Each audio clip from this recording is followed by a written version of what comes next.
And now, live from Austin, Texas, Alex Jones. We are simulcasting the second, third, and fourth hour today of the syndicated radio broadcast at prisonplanet.tv. For prisonplanet.tv viewers, thank you so much for joining us. We have ABC News, Nightly News, ABC Nightline. They're doing two TV shows. Supposed profiles on Alex Jones.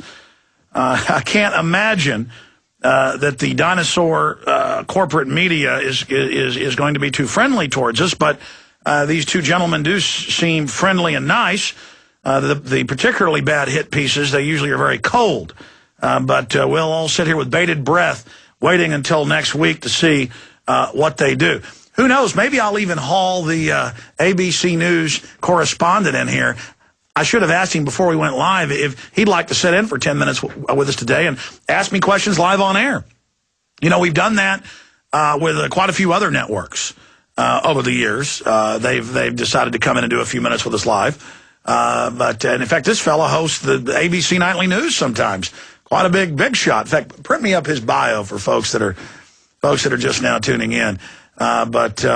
And I guess they're the lucky few over at ABC. They just let go 25% of their workforce.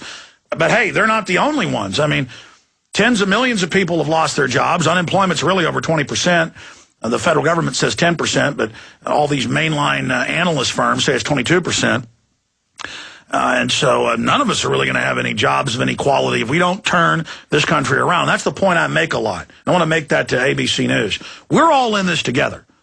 I mean, there's very few people, some of your corporate chiefs, that stand to gain from this New World Order. This is a system meant to shut off resources to the general population. I mean, that's the plan that the White House science czar covers in his 1,000-plus page book, Eco-Science. The world government is about shutting down human development and productivity for the general public. And then only the elite will have access to the life extension technologies and to the higher forms of education, and that'll be sequestered in their government/corporate reservations. And so most of you inside the ABC News corporate reservation, you need to know that you're going to be culled out politically over the years and lose your jobs. And that is the nature of this system. We better stand together, ladies and gentlemen, or we shall surely all hang separately in this New World Order. And look, I want to challenge the people at ABC News. Actually go read Eco-Science. Watch my film, Endgame, Blueprint for Global Enslavement. There's an online bibliography for it, whatistheendgame.com. Find out the truth for yourselves. Don't believe me. You know, we were talking in the coffee room before I went live today with the ABC News crew, and I explained to them, look, they want world government as a means to an end to carry out this global eugenics program.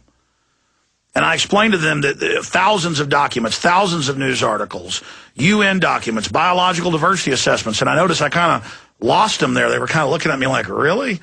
Man, this guy's from another planet. No, I'm informed about what's going on. It's kind of like this. It's like, here's the analogy. It's like I teleported from 2010 back to, say, 1,000 years ago, where Mexico City is today, the heart of the Aztec kingdom. And if I could speak their Mayan language, and if I walked up to them and I said, listen, you don't need to sacrifice thousands of people a week. You don't need to have bloodletting. You don't need to sacrifice your children. I assure you, your crops will still grow even if you don't do this. They would all look at me like I'm crazy. If I teleported back to 1939 Germany and told Adolf Hitler, look, you don't need to start these wars and kill all these people, he'd look at me like I was crazy. So if you went back to Julius Caesar's time when they were crucifying people for no reason and told them, please don't do this, Julius Caesar, you'd be crazy. So by that yardstick, because I'm against illegal wars, I'm against torture, I'm against secret arrest, I'm against foreign banks robbing us with impunity, I am the outsider to the system. I mean, we've got a broken back, capitulated, acquiescent population, and no one's more acquiescent than the people that work for the system. They just roll over, do what they told, and that's why their children have no future. 1-800-259-9231, 1-800-259-9231 is the toll-free number to join us. Your call's coming up in the next segment. In the next hour, Senator Graham, gay scandal goes national and viral. That's the word is he's being blackmailed to do all these unpopular things. I mean, his re-election is in deep danger. He doesn't care. He says, I want carbon taxes. I want open borders. I want to give the banks unlimited money. I'm in the hip pocket of the globalist. I've got to do this.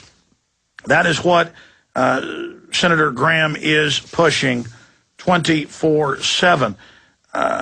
And so hopefully he's going to be defeated politically. Okay, let's go ahead and get into the situation in Arizona. Now, think about this. Mexico has fully collapsed. I mean, that's been in the news, that Mexico has had 20-plus thousand deaths in the last year. Police are being killed. Citizens are being killed on our side of the border. Mexico is a narco-terrorist state. You've got the government waging war politically against cartels that haven't been laundering their money through the larger U.S. and Mexican banks.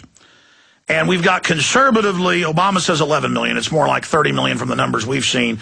Illegal aliens, 80+% of those 30 million are from Mexico. One single country.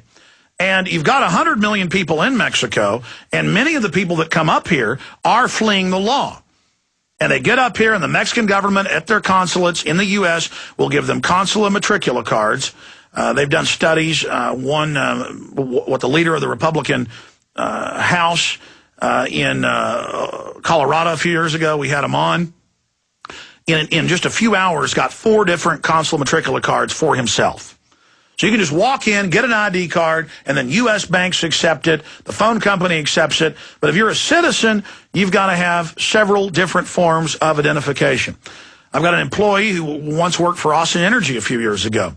And he talked about how when an old lady's $20 behind on their power bill, they turn their power off. When they're illegal aliens, they're told, they've had big meetings about it, let them have free power.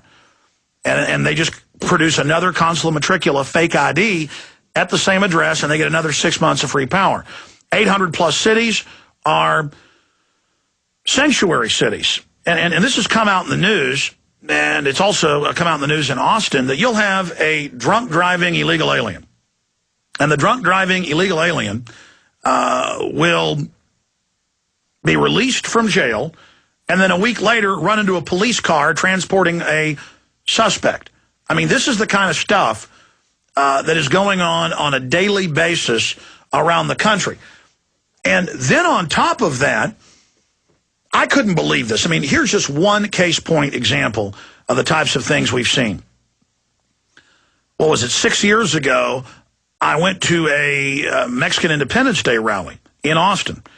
And the illegal aliens, not Hispanic Americans, but the illegal aliens and their supporters were out there waving Mexican flags and saying that the Southwest and Texas belonged to them in the plan of Oslan. And we showed you the video of this. And they had signs showing Texas to California, even part of Colorado, is going to go back to Mexico. That was transferred in the Treaty of Guadalupe Hidalgo. I mean, it was Native Americans that were here. Mexico never even controlled it. But Westerners from the United States did come in and were able to control it. And the rest is history. And so our public schools, our colleges, and the Mexican public schools and colleges teach a radical nationalistic hatred of the United States. And I was at this rally, and I saw these shirts that said the Plan of San Diego. And some of my Spanish reading and speaking listeners who were there protesting against them said, do you know what those green and black shirts mean that say the Plan of San Diego? And I said, no, what is the Plan of San Diego? And they said, well, it's a plan to take over the Southwest and kill all white people ages 16 and up. So I went home that night and I Googled Plan of San Diego, and I saw all these Mecha websites and La Raza affiliated websites and the University of Texas and Mexican universities talking about the Plan of San Diego. I didn't know that Germany made a deal during World War I to have Mexico attack the U.S. and kill all whites 16 and older. And, of course, Germany at one time with King Prince Maximilian actually had a royal down there, and Germany built the railroads down there. They have an old relationship with Mexico. And so then I got a real education. I mean, I knew that La Raza's slogan is similar to the Ku Klux Klan's. For those inside the race, everything. For those outside the race, nothing. I knew that. And I knew that the big Fortune 500 fund Metcha and La Raza. And I knew that the Ford Foundation funded it. And so I was somebody who'd protested the Ku Klux Klan many times. And you've seen those videos on YouTube where I've gone out and bullhorned the Klan and told them they're racist scum. And so when I learned that Metcha and La Raza were down there with signs saying, for our race, everything, for those outside the race, nothing, and we went and interviewed them, and they said, absolutely, we're racial. This is a racial organization. You pilgrims need to leave. Whites are bad, and you're dying, and your culture's dead. Ha, ha, ha, we're going to get you.